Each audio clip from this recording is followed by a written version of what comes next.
Assalamualaikum warahmatullahi wabarakatuh. Puji syukur kita panjatkan kehadirat Allah Subhanahu wa taala karena limpahan rahmat dan hidayahnya sehingga kita bisa bertemu lagi pada channel saya dalam rangka membahas tentang model pembelajaran dalam pengajaran bahasa dan sastra Indonesia. Salawat dan salam selalu kita kirimkan kepada Nabiullah Muhammad Sallallahu Alaihi Wasallam sebagai Nabi pembawa obor keselamatan dunia dan akhirat. Baiklah, di sini saya akan membahas tentang mata kuliah tugas pembelajaran bahasa dan sastra Indonesia pada bab 2 yaitu model pembelajaran. Baiklah, di sini saya akan membahas tentang yang pertama adalah pengertian strategi pembelajaran. Strategi pembelajaran adalah rancangan prosedural yang memuat tindakan yang harus dilakukan guru dalam proses pembelajaran untuk mencapai tujuan. Jadi, dalam proses pembelajaran seorang guru itu harus mengetahui strategi apa yang harus dilakukan sesuai dengan materi yang akan diajarkan di dalam kelas, sehingga apa yang menjadi tujuan dari materi pembelajaran itu dapat tercapai. Kemudian selanjutnya yang kedua adalah pengertian model pembelajaran. Menurut Mulyani tahun 2000 halaman 70 mengungkapkan bahwa model pembelajaran merupakan suatu pola atau rencana yang dipakai guru dalam mengorganisasikan materi pembelajaran maupun kegiatan peserta didik dan dapat dijadikan petunjuk bagaimana guru mengajar di kelas. Penggunaan model pembelajaran tertentu akan menghasilkan pencapaian tujuan-tujuan yang telah diprogramkan. Jadi, seorang guru harus bisa memilih model pembelajaran yang sesuai dengan materi yang akan diajarkan dalam kelas, sehingga tujuan yang sudah diprogramkan itu dapat tercapai dengan adanya berkesinambungan antara model pembelajaran dipilih dengan materi yang akan diajarkan. Kemudian selanjutnya, menurut Edgen tahun 1979 halaman 72, model dijabarkan menjadi potensi yang tidak terbatas lingkupnya, yang mana ia mampu mengorganisasikan beberapa pembelajaran atau satuan pembelajaran.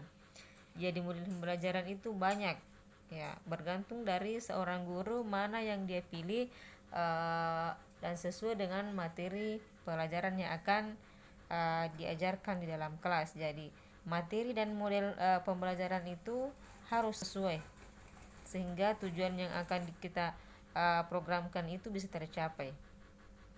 Kemudian selanjutnya, berdasarkan beberapa pengertian tersebut di atas, dapat disimpulkan bahwa model pembelajaran merupakan suatu rancangan yang dijadikan pedoman atau petunjuk guru untuk merencanakan proses pembelajaran di kelas.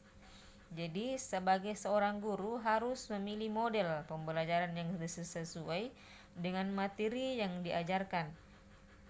Apabila materi yang diajarkan itu sesuai dengan model yang kita pilih, akan sangat membantu guru dalam melakukan proses pembelajaran di kelas. Siswa pun dapat mengerti apa yang kita jelaskan. Kemudian selanjutnya yang ketiga, membedakan antara model, pendekatan, strategi, metode, dan teknik pembelajaran. Yang pertama, model pembelajaran tiruan atau contoh kerangka konseptual yang melukiskan proses pembelajaran secara sistematis dalam mengelola pengalaman belajar peserta didik agar tujuan pembelajaran yang diinginkan dapat tercapai. Jadi model pembelajaran itu sangat penting ya dalam proses pembelajaran. Memberikan contoh tiruan, misalnya dalam pembelajaran bahasa Indonesia itu ketika guru memilih sebuah model, apakah misalnya dia ingin mengajarkan kepada siswanya tentang puisi, dia harus bisa memberikan model pembelajaran yang sesuai dengan tema puisi sehingga siswa dapat mampu memahami bagaimana misalnya cara melukiskan puisi, membacakan puisi dan sebagainya. Kemudian yang kedua ada pendekatan. Pendekatan merupakan sebuah filosofi atau landasan sudut pandang dalam melihat bagaimana proses pembelajaran dilakukan sehingga tujuan yang diharapkan dapat tercapai. Jadi ada pendekatan khusus yang dilakukan sebagai seorang guru dalam proses pembelajaran di kelas sehingga tujuan yang diharapkan itu dapat tercapai. Kemudian yang ketiga ada strategi.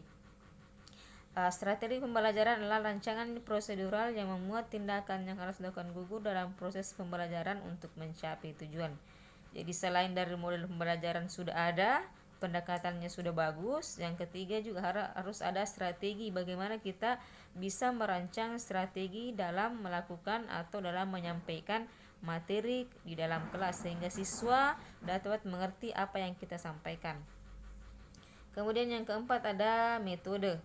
Metode merupakan cara kerja sistematis menunjukkan sifat operasional. Jadi metode apapun yang kita gunakan yang pastinya sesuai dengan materi yang akan kita ajarkan itu akan sangat membantu dalam proses mencapai tujuan materi yang akan kita sampaikan dalam kelas. Kemudian yang kelima ada teknik pembelajaran. Teknik pembelajaran adalah prosedur pelaksanaan kegiatan pembelajaran dan merupakan implementasi dari metode pembelajaran.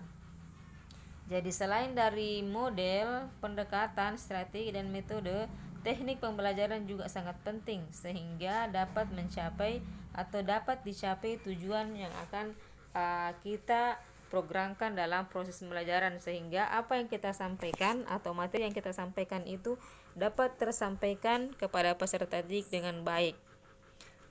Demikianlah tadi materi tentang pembelajaran bahasa Indonesia. Mudah-mudahan bermanfaat untuk kita semua, terutama bagi para guru. Sebelum melakukan proses pembelajaran di kelas harus memiliki atau mengetahui rancangan atau strategi model-model pembelajaran yang digunakan sehingga apa yang menjadi tujuan yang diprogramkan itu dapat tercapai dalam proses pembelajaran.